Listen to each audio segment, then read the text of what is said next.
Halo, apa kabar? Kembali berjumpa dengan saya Edson Arif dan Bung Rocky Gerung dari Rocky Gerung Official Forum News Network. I love Monday. Untung hari ini saya masih ingat bahwa hari ini adalah hari Senin. Bung Rocky, saya kemarin tiba-tiba baru sadar ketika kita nge-zoom hari Sabtu, saya bilang bahwa hari itu hari Minggu. Jadi memang betul-betul kita udah lupa hari saat ini. Untung saya masih ingat bahwa saya nggak lupa bahwa saya adalah warga negara Indonesia. Yang saya lupa itu siapa ya pemimpin kita itu yang sekarang memimpin negara kita itu, saya udah mulai agak-agak lupa itu. Pemimpinnya sekarang? Iya, saya udah agak lupa itu. Oh, tanya sama Bem Udayana. Nama pemimpinnya The Guardian of the Oligarchy. Iya, kan makanya itu saya bingung kok ini julukannya macam-macam, ini apa satu orang, orangnya sama atau tidak gitu, karena kemarin the King of Lip Service, kemudian sekarang tiba-tiba Udayana bilang The Guardian of Oligarch gitu. Siapa nih jadi ini kita mau lihat sebetulnya keadaan terakhir dengan membayangkan apa sebetulnya isi hati presiden itu. Kan terlihat dia nggak percaya lagi pada pembantunya, karena itu dia pergi fact finding sendiri, itu nyari fakta sendiri di Sunter, mana-mana, Pulau Gadung, apa Kelapa Gading, macam-macam tuh. Jadi terlihat bahwa yang brief presiden itu betul-betul menganggap bahwa nggak ada lagi yang penting, karena ada semacam pembangkangan umum di seluruh Indonesia itu. Mahasiswa apalagi itu, mahasiswa memang nggak bisa membangkang secara sosial, tapi tetap meme itu diproduksi terus.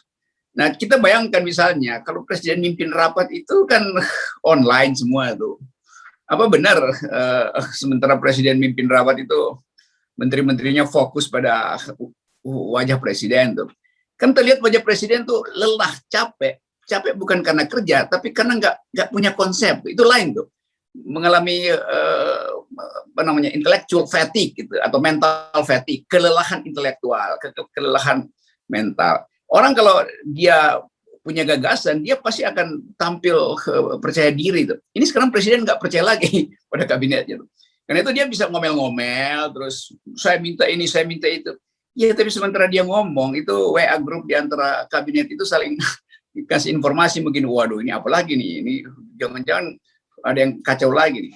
Karena dari awal orang cuma tunggu satu perintah presiden, yaitu gunakan undang-undang karantina, kan cuma itu, diputar kiri putar kanan. Nah, akhirnya kejeblos dalam komunikasi, lalu orang evaluasi, bukan lagi komunikasi yang dievaluasi, tapi wajah presiden dievaluasi, bahwa dia mengalami semacam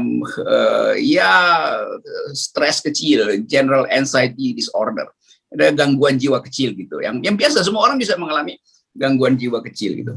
Gangguan psikis lah, bukan, kalau gangguan jiwa nanti dianggap gila, nggak, gangguan psikologi, hal yang biasa. Ya, gangguan psikologi. Ya, kita semua bahkan dalam situasi seperti ini ya, lockdown berlama-lama dan kemudian tidak kepastian, tidak menentu begini kan membuat orang memang mengalami gangguan tadi ya, gangguan psikologis. Benar. Jangan ODGJ deh. ODGJ itu singkatannya orang dengan gangguan jabatan. Itu lebih pas di situ. Tapi kalau nanti gangguan jiwa kita itu ya. Bukan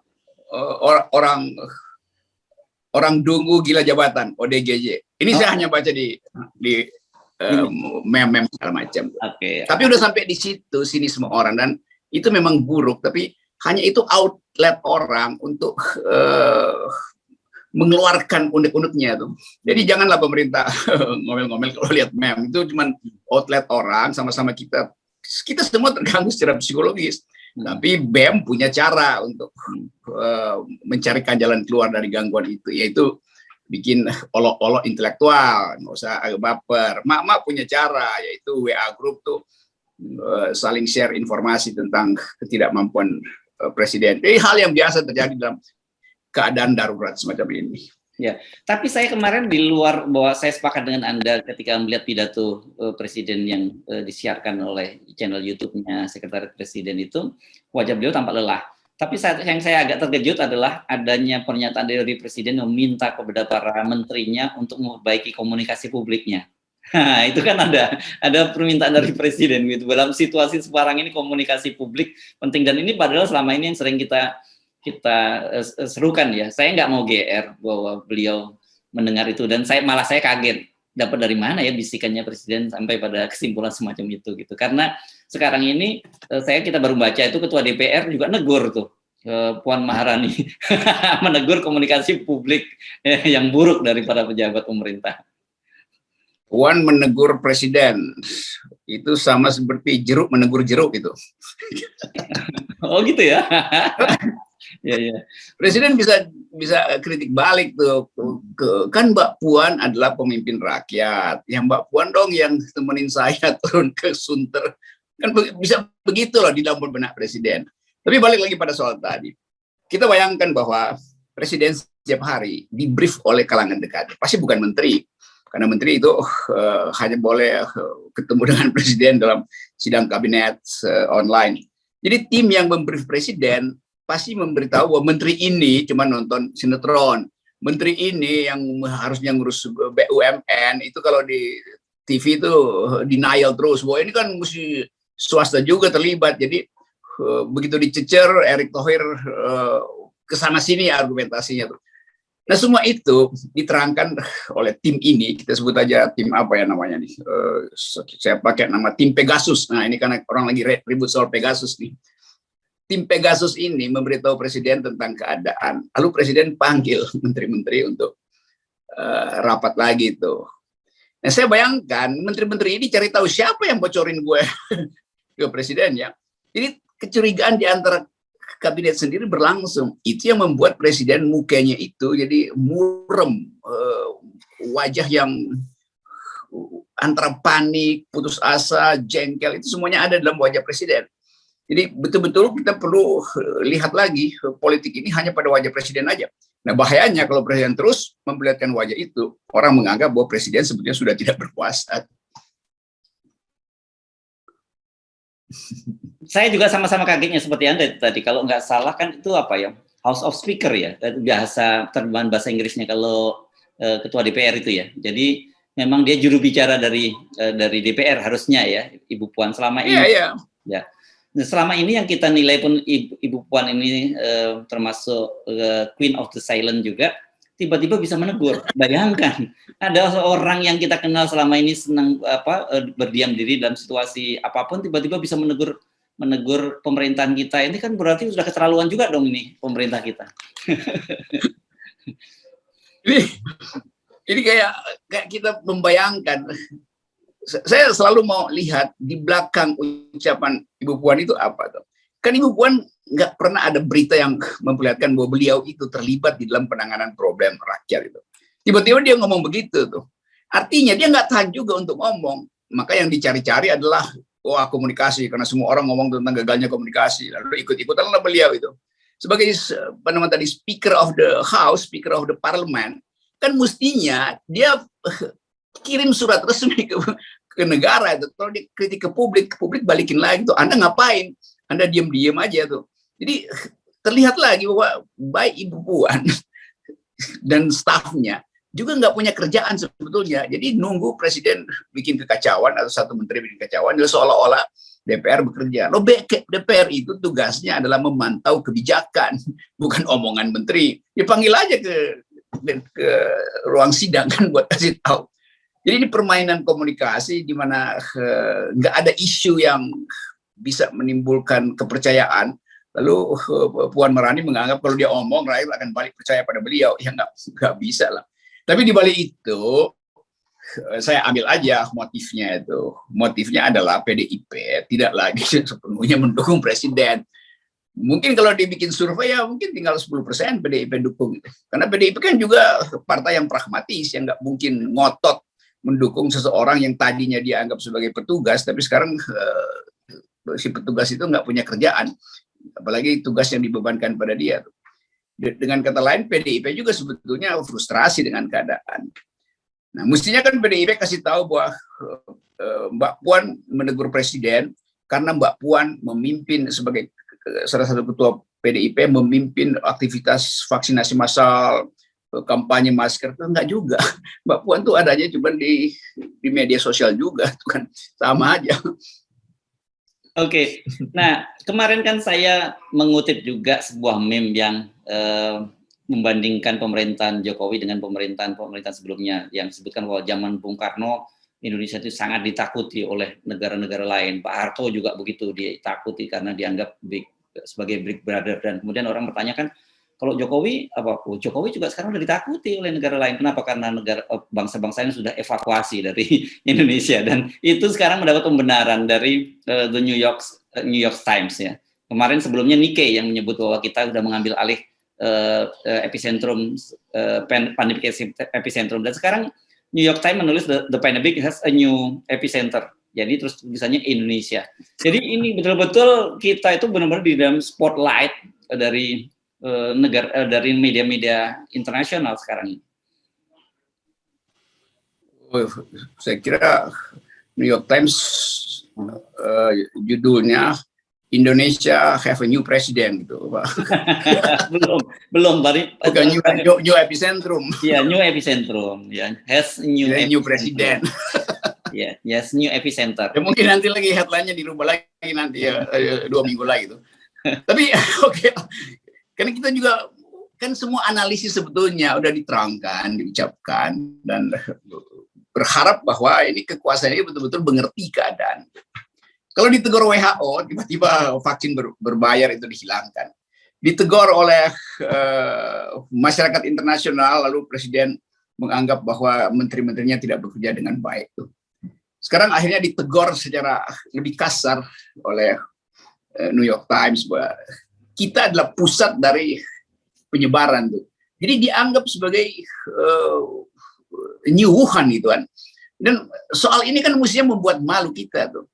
Tapi tetap kita lihat bahwa ya, borok di kita itu bisa ditutupi dengan nyemprot parfum aja kan. Dengan cara itu misalnya statistik dipalsukan, bahwa yang dites makin sedikit maka dibuktikan bahwa makin turun tuh. Perbandingan bahwa Presiden minta 1 juta per hari ternyata nggak nyampe tuh. 1 juta per hari per 1 bulan ini juga cuma berapa ratus ribu doang tuh. Tapi kemudian nanti buzzer ini dikerahkan lagi untuk menyulap angka-angka itu seolah-olah kan kematiannya berkurang. Jadi bayangkan misalnya ini orang bertanding untuk mencari solusi, tapi buzzer sekedar memutar-mutar angka. Kan itu soalnya tuh. Kematian berkurang ya memang nggak dilaporin, mau diapain coba. Jadi soal-soal beginian yang sebetulnya di era sekarang itu dengan mudah dunia tahu apa yang terjadi.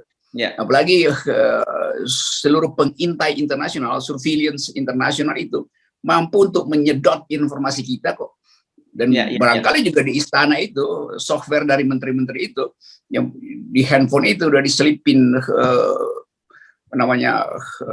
protokol Pegasus yang dengan mudah nyedot data lalu dianggap bahwa kita tahu kalian bohong gitu. Jadi kebohongan pemerintah ini dibaca dengan gampang oleh teknologi surveillance internasional tuh. Itu yang sedang dikhawatirkan sekarang. Ya. Nah itu betul karena kelihatannya pemerintah ini mulai bermain-main dengan angka-angka seperti yang Anda sebut tadi. Ini saya mengutip nih ya, misalnya dari lapor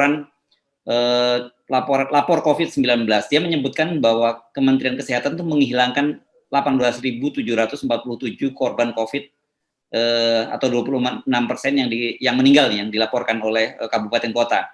Jadi versi kabupaten kota itu yang sudah meninggal itu 90.144, tapi versi Kemenkes BPNPB itu cuma 71.397. Jadi ada 18.000 yang hilang, Bung Rocky. Dan kemudian ini yang menarik.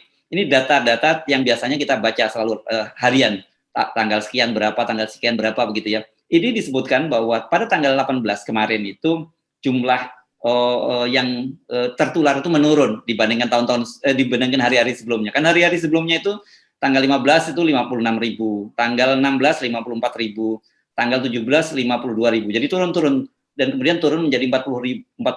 Ternyata segitu kita baca penjelasannya mengapa? Karena testingnya turun. Sebelumnya 250.000, sekarang tinggal 190.000.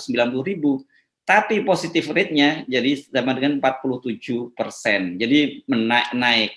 Saya nggak tahu apa nyebutnya ini apa ya. Ini bukan how to live with statistik, ini how to live with numbers ya. Bukan lagi kalau statistik lebih canggih lah ini kan. Jadi sebetulnya ini yang dasarnya lying based on kecemasan itu. Jadi karena cemas, maka angkanya dipalsukan itu. Dan itu yang terlihat sebetulnya di dalam keterangan Pak Luhut kemarin. Saya bersimpati dengan Pak Luhut karena akhirnya diakui bahwa gagal. Karena beliau nggak dapat data yang sempurna sebetulnya kan. Jadi Pak Luhut saya kira mengerti bahwa kegagalan ini disebabkan oleh perencanaan yang tidak berbasis pada data tadi tuh. Data dipalsukan, akibatnya orang tahu lalu terjadi ledakan, maka gagal lah seluruh kampanye ini. Jadi tim ini sebetulnya ada dalam kepanikan besar, karena itu cara untuk mengatasi kepanikan adalah dengan politics of lying itu, politik berbohong itu kan. Nah ini keadaan kita akan mengalami pengulangan ini karena memang nggak ada jalan. Satu-satunya jalan adalah bohongin statistik. Padahal jalannya disediakan oleh undang-undang, apa namanya, undang-undang karantina. Dari awal kalimat itu yang ingin didengar dan diminta dieksekusi oleh Presiden Jokowi dari 1,5 tahun lalu tuh. Nah kalau itu nggak bisa dieksekusi dengan undang-undang kekarantinaan ini, maka terus-menerus akan ada politics of lying, bohong terus itu. Dan itu artinya ya benar-benar BEM UI jadi benar, BEM Budayana jadi benar. Ini intinya itu kan. Nah, Ibu Puan juga harusnya paham ini supaya nggak asal negur juga. Dia mesti negur. Ibu Puan mesti dapat data yang sama baru dia tegur. Ini komunikasi yang buruk disebabkan oleh data yang palsu nih kabinet. Kan mesti Ibu Puan bilang begitu baru orang respect pada Ibu Puan itu. Nah, saya membayangkan ini betapa bahayanya kalau kemudian basis data yang salah ini digunakan untuk pengambilan keputusan, Bung Rocky. Syukur kalau mereka memang dengan sadar melakukan itu dan kemudian mengambil keputusan itu mereka tahu konsekuensinya. Tapi saya tidak tahu misalnya katakanlah seperti Pak Luhut, Pak Jokowi misalnya mendapatkan data ini dan kemudian beliau menyimpulkan bahwa oh sekarang sudah flattening nih, sudah menurun dan sudah flattening karena angkanya turun sangat drastis. Padahal ternyata tes PCR-nya yang dikurangin. Dia semakin dikurangin tes PCR-nya pasti akan semakin turun dan itu pun tidak mencerminkan situasi yang sesungguhnya kan. Bayangkan kalau kemudian Presiden atau para Menko, terutama Pak Luhut, kemudian memutuskan, yes kita sudah turun dan sudah flattening, karena itu kita buka PPKM darurat, lepas semua. Jadi bahasa sekarang ambiar semua itu, Bung Rocky. Ini kayak orang rakyat menunggu rescue itu, kayak terjebak di dalam suasana banjir segala macam itu, dan berharap bahwa beritanya betul supaya sisa energi rakyat itu juga bisa diaktifkan untuk lakukan pertolongan kecil-kecilan dulu sambil nunggu bantuan besar.